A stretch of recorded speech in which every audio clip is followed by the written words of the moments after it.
Good morning, Windsong. I trust you had a great 4th of July. Glad that you are here with us this morning. And before we jump into the sermon, I want to just take a few moments to bring to our memory and remind us of some upcoming events in July. So 1 week from today, our VBS begins. You see that on the front cover of the bulletin. Here's the plug. If you have kids who are coming and are not registered, please use that QR code right there on the front of the bulletin and register your children. So that's going to start next Sunday night, and it'll be Sunday night, Wednesday night, Sunday night. So it's a 3-night event. I have seen behind the scenes the work that has gone into it, and I know it's going to be spectacular. So I hope that you are planning to send your children, invite your neighbors to come for that. But here's what's new this year. So you may have seen in the lobby over in the children's wing as well, this advertisement for our Magi project. That is a new aspect of VBS that we are tacking on to the very end. Magi standing for Make a Godly Impact. And what we're going to do is on the final night of VBS, which is the last Sunday of July, we are going to come back and pack shoe boxes for children around the world. So our traditional VBS is for our local kids, but we also want to remember the kids around the world who are struggling and need to hear Jesus. So that's our effort to pack 250, that's our goal, 250 shoe boxes with basic hygiene items, school supplies, some toys and some fun stuff, and they will also receive a Bible in their native language. So that's going to happen at the end of July on our Sunday night service. But to make that happen, we're going to need your help. You see in the middle section of your bulletin, there are some items that you can donate. But even more than that, we need some monetary donations because to ship boxes around the world is not cheap. So if you are willing to donate financially to that, just make the check out to Windsong and say, this is for the Magi Project. It is going to take a few $1,000s to do that, so any donation would be helpful and appreciated. But that's what's coming up this month, and I hope you'll be a part of all of that. All right, if you have your Bible, let's turn to Mark 9. We're going to be at the very end of Mark chapter 9 this morning. Anyone in here ever raised your voice? Anyone in here ever yelled? Anyone in here ever used stern language with someone? Silly question, right? I don't want to be the dad that yells at his kids, but I do believe that there are some moments in time where that's what the situation calls for. For example, if my daughter is running into the street, and there is traffic coming towards her, that's not a moment for gentle language. That's a moment for me to yell and get her to come back to the sidewalk. And if I'm being honest, maybe yell at the car that's racing and speeding down the street. But there are moments where things are dangerous, where there's a threat, where there's urgency. And in those moments, it's not a time for gentle language. It's time for language that grab attention of people. Language that calls someone to focus on what is important. And in this passage, in Mark chapter 9, we're going to look at verses 42 through 50. This is one of those moments where Jesus uses strong, harsh language. Just look at the passage for a moment. Notice that if you have a red letter Bible, the entire passage is in red. There is no questions from the disciples. There's no comments from Mark the narrator. This is all Jesus. This is Jesus providing what I am calling the great warning. And before we look at it verse by verse and walk through the passage, let me just show you from a bird's eye view what this passage looks like. Notice what's highlighted. This is about sin. Jesus is going to talk about sin. Sin has fallen out of fashion in today's age. Not that it ever was in fashion to talk about it. But this is about Jesus saying, hey, I want to talk about sin for a moment. And beyond sin, notice what else he mentions here. He talks about hell. In fact, he describes hell multiple times in this passage beyond just using the term. This is Jesus providing a warning about sin and the destination that sin leads us to. Let's begin reading in verse 42. Whoever causes one of these little ones who believe in me to sin, it would be better for him if he had a great millstone hung around his neck and he were thrown into the sea.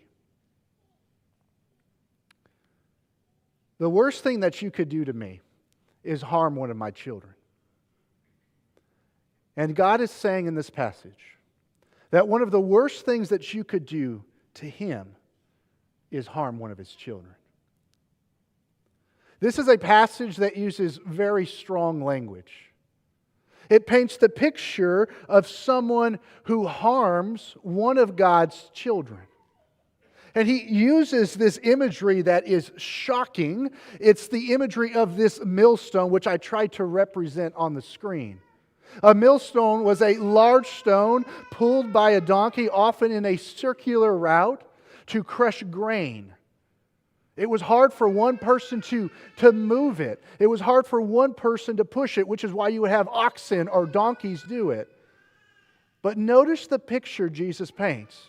He doesn't soften it. He doesn't try to lessen it. He says, imagine someone with that type of stone hung around their neck and being thrown into the ocean. You would rather choose that than what God's wrath will do.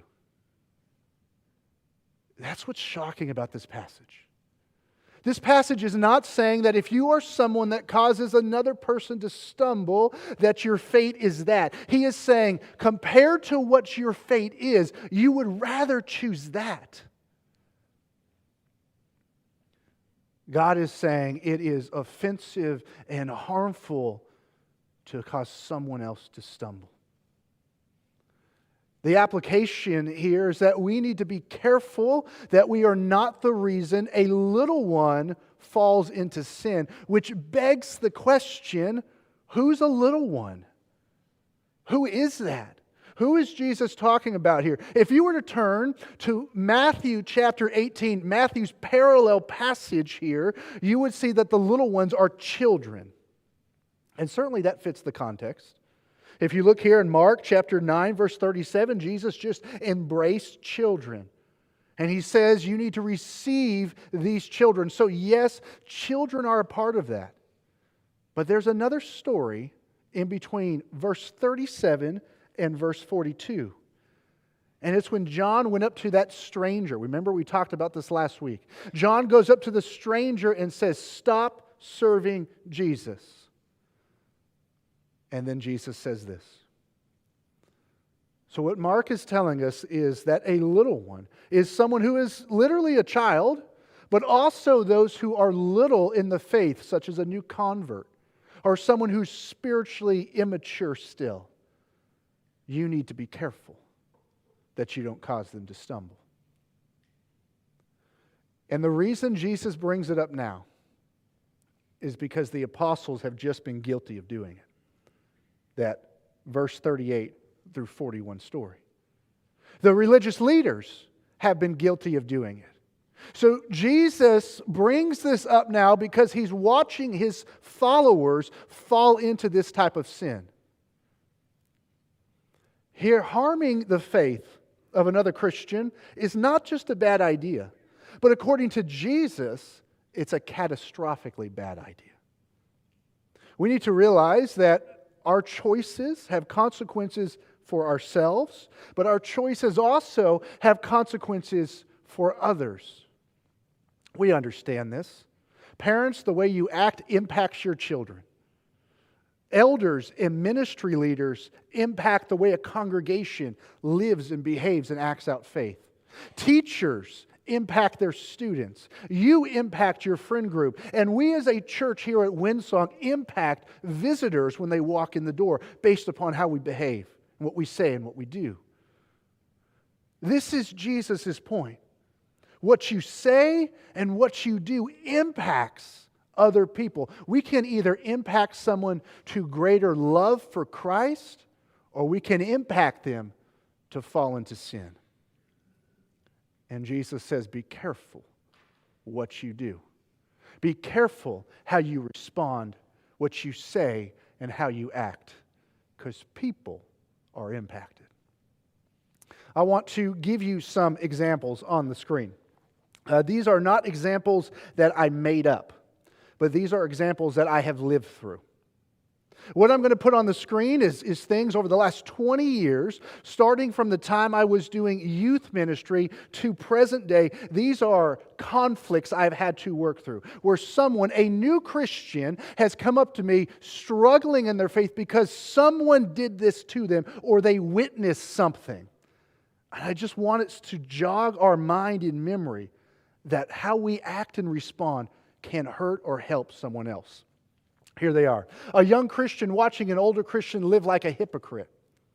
And then they come to me and they say, I don't understand. I thought our Christian life was different. A young Christian watching an older Christian complain about everything. I thought we were supposed to be filled with joy. I get asked by the young Christian. A young Christian watching an older Christian bind tradition as a command. They told me I had to do this, but I don't see that in the Bible. A young Christian being rebuked for not using an older Christian's preferred Bible translation. A young Christian watching an older Christian refuse to forgive or live with a grudge or hate. A young Christian watching an older Christian act foolishly on social media. And maybe that older Christian never realizes it. But that younger Christian had their faith rocked because they saw an example that wasn't Christ-like. But do you know when this stuff doesn't happen? It doesn't happen when we live like Christ. It doesn't happen when we talk like Christ. If you teach my children a distorted faith, I'm going to be really upset. If you teach my children a lie about God, I'm going to be really upset. And that's how God feels. When He has a child who has given their life to Him and has opened their heart to be taught, and then the teaching and example they're taught is flawed. If you ruin someone else's discipleship, you also ruin your own discipleship. That's Jesus' teaching here in Mark 9. I told you at the onset, Jesus is using stern words. He's using harsh words. He's saying you don't want to go down this road. So let me give you part one of the key point this morning. It's a two-part one. Here's the first one. Don't trip others. We ought to be able to remember that. Don't trip others. That's the first part. That's Mark 9, verse 42. Be careful that you are not causing someone else to fall. But let's keep reading. Look at what Jesus says next, verse 43. If your hand causes you to sin, cut it off. It is better for you to enter life crippled than with two hands to go into hell, to the unquenchable fire. And if your foot causes you to sin, cut it off. It's better for you to enter life lame than with 2 feet to be thrown into hell.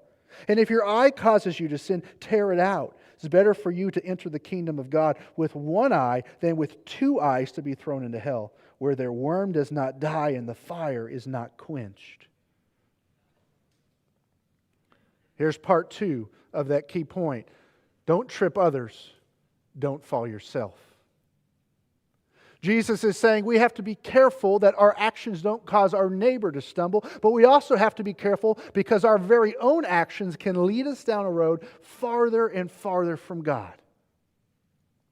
And Jesus uses strong language here. He speaks about our eyes and our hands and our feet. Those are 3 things that we really need in our life. Those are 3 things really important to us as we live. But what Jesus is saying is they're not as important as removing sin from our life. Is that how we view sin? Growing up, I've always heard sin described in certain ways. Maybe you have as well. Growing up, I've heard sin described as missing the mark. I've heard that's the definition of sin. And I look at that, and if you were to be technical and look at the word in Hebrew, and that's technically right. But that doesn't sound too bad. he just made a mistake. I've heard that too. Sin is just a mistake. Sin is just not doing exactly what God has called you to do. And that's technically true. But is that how God views sin? Does God look down on us and say, well, you just missed the mark? Does God look down on us and say, well, you just made a mistake? Now, I'm going to go out on a limb here, and I'm going to guess how God views sin based upon a Genesis to Revelation reading of sin. I think God views sin as that which kidnapped His children. That's us. If someone kidnapped your children, would that just be a mistake? If someone kidnapped your children, would they just miss the mark? Or would you view that a little harsher? I think God views sin as that which killed His Son. It was sin that put Him on the cross. It was sin that made Him cry. It was sin that made Him bleed. It was sin that made Him feel pain. Sin is awful. Sin is horrific. It's not just missing the mark. It's not just a mistake. It is the very thing that severed the loving relationship we had with God. But often we don't view it that way. Often, instead, we view sin as just a mistake. But it's more than that. And instead of cutting sin out of our life, we try to manage sin. We know it's wrong, so we try to keep it at bay. We try to take sin for a walk and hope it doesn't turn around and bite us. Let me give you an illustration. Let's say that whenever you go to place A, you are tempted to sin. So you decide, well, I'm only going to go to place A in the morning. Because when I go to place A at night, I'm usually more tempted to sin than in the morning. And when I go to place A, when I sit on this side, I'm tempted to sin, but when I sit over here, I'm not. So I'm going to go to place A and sit over here. What are we doing? We're managing our sin. When God would just say, stop going to place A, solve the problem. But we don't want to give it up completely, so we try to hold it at bay. We try to keep it close enough, but far enough away to not harm us. And yet what Jesus is saying in Mark 9:42 through 50 is cut it out of your life. If social media causes you to sin, don't limit your use. Get it off your phone. If that relationship causes you to sin, don't set up rules, just get rid of the relationship. That's Jesus' point. But I really like that, and I enjoy that. Jesus is saying, I get it, but it's better to cut it out than to deal with the consequence. You see, we should not negotiate with what destroys us. We should kill what kills our faith.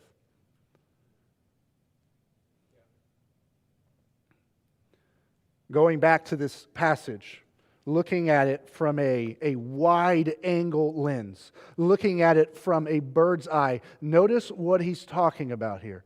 He's talking about sin. He's talking about hell. He even gives you two descriptions of hell: unquenchable fire, fire that is not quenched. What Jesus' point is all the way through this passage is telling you the severity of sin. This text is about sin and the location it leads to. Hell. Maybe a year ago, maybe 2 years ago, I preached a sermon on hell, and I gave you statistics about the number of people that still believe in hell versus don't. And it's shocking.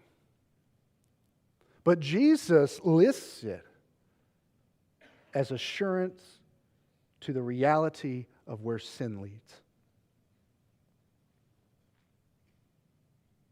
Let me try to explain it this way. I have been blessed to travel to a number of places in this country. I've almost been to every state.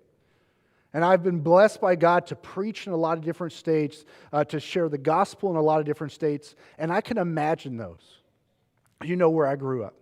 I grew up where in the summer on afternoons, that's what the afternoon looks like if you're close to San Francisco. I can imagine that right now. I can close my eyes and I can imagine that. I can close my eyes and imagine what that fog feels like when it touches your skin when it rolls in. I can imagine the smell of the ocean air, the breeze coming in. I can imagine it. I can also imagine standing in the Mojave Desert with just asphalt scorched sun just burning your skin. Dry air, dusty, hot.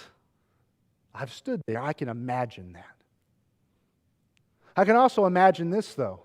This is a picture from Lake Tahoe, freshly after a snowstorm, of the snow plowed off the street so cars can get through. I can remember how cold that moment was. I can remember the wind chill, and I can still feel it on my face. One of the favorite places I've ever preached was in Kansas. I can remember standing on a prairie in Kansas and feeling the wind just rushing across the prairie because there's nothing to stop the wind. And seeing a sunrise that is spectacular and a sunset that's even greater. I can close my eyes and I can imagine it. But I can't imagine hell. I can't close my eyes and imagine it. I can't close my eyes and feel it. But you know what? Those listening to Jesus that day could. Those listening to Jesus that day, when they heard Jesus say that word, hell, they would have heard the word Gehenna. And they would have said, I know that place. Because in the 3 verses, or the 3 times in this text, when Jesus uses the word hell, 43, 45, and 47, He doesn't just use an abstract word. He uses the word Gehenna, which was the name of that pit on the south side of Jerusalem. That was the garbage dump of Jerusalem. That was the place that in the Old Testament, wicked kings would sacrifice children. It was desecrated land. If you died on the cross as a criminal, guess where your body was thrown? There. There was constantly a fire, which is where Jesus gets that imagery of fire that never stops. You could be in the city of Jerusalem and look south and see the billows of smoke coming up from that place. So when Jesus teaches here in Mark 9, He says, let me tell you about where sin leads. It's like that place. Now, Jesus is not saying that's literally hell, but He is giving them something they can understand and see and say, oh, I don't want to go there. That's no place I want to be. It was a place no Jew would walk by. It was a place no Jew wanted anything a part of. And Jesus says, if you don't cut sin out from your life, that's where you end up. But Jesus is not done. He brings up tripping others. He brings up watching your own life. And then He finishes it in verse 49 when He says, for everyone will be salted with fire. Salt is good, but if the salt has lost its saltiness, how will you make it salty again? Have salt in yourself and be at peace with one another. Okay, Jesus provides an action plan, and this often is the most confusing part of the passage, but let's think about what Jesus is saying. He's giving us instructions. He's saying, I want you to salt yourself. I want you to live as a salty disciple. But what does that mean, Jesus? What does that look like? If you go back in the Old Testament, salt had some significant purposes. We understand that salt is a preservative. We understand what people did with salt in terms of food. But there was more to salt in the Old Testament than just that. For example, in Leviticus 2 and in Ezekiel 43, salt was offered to God with a sacrifice. So if you look at those passages, when they came to make a sacrifice, there was salt put into it as well. In fact, in the temple, there was a chamber that contained salt for this purpose. You go a little bit farther, you look at Numbers chapter 18 and you look at 2 Chronicles, you see that salt was often used in covenant making. Probably because it represented preserving. So the preserving nature of God and the covenant you're making with God. But salt was used in that way. In Ezekiel 16, salt was even used to rub on babies when they were born as a purification method. So you see all of these Old Testament uses of salt, and then Jesus says, I need you to use salt in your life. Salt yourself. What Jesus is saying is purify yourself. Salt yourself. Live in such a way where you have purged the evil, where you have cast out the sin, no matter the cost. So back to our key point. Don't trip others. Don't fall yourself. Look at that final verse in verse 50. Jesus says, have salt in yourself, and notice what he says last, be at peace with one another. Why now does Jesus say this? Because the disciples have been failing at this. You're not at peace with others when you are arguing about being the greatest. You're not at peace with others when you are telling someone else to stop working in the kingdom because you're jealous of them. You're not at peace with others when you are being persuaded to sin. And you're certainly not at peace with others when you are stumbling someone else into sin. So he says, salt your life, purify your life, cut out what needs to be cut out, and live at peace. Here in Arkansas, we have a tornado season. In California, you have wildfire season. This is a picture of a wildfire in California. It's an all too common sight in the fall months of the year because you've gone about 6 months without a drop of rain. And you get the winds that come rushing in and things get set on fire, houses burn, possessions are lost. Happens all the time. But you know what? When you are standing facing the fire that is coming towards you and coming towards your house, you only grab what matters. When people are evacuating, they're not grabbing their recliner, and they're not carrying their televisions out of the house, or they're not carrying things out that don't matter. You watch them flee from these fires, and you see them holding only the very things that matter the most. Because when you face the fire, you only grab what matters. Mark 9, 42 to 50, is Jesus walking us up to the fire and saying, you want no part of this. So let go of everything in your life that doesn't matter. Let go of everything in your life that's causing you to stop fleeing from it and just grab what matters. And what he is hoping is that you will let go of your sin and grab him. That's the point. The first step in doing that is to be born again in baptism. That is the moment you wash away your sin, that you enter into covenant with him. You enter into that permanent covenant where you say, I belong to you. But then there are times after that where repentance is required, where turning away from sin is necessary. And God allows that. He allows you to repent, which is a turning away and going in another direction. But this passage is supposed to be the moment we say, God, I leave it all behind, and I cling to you. Let's stand. Let's sing. Face to face with Christ.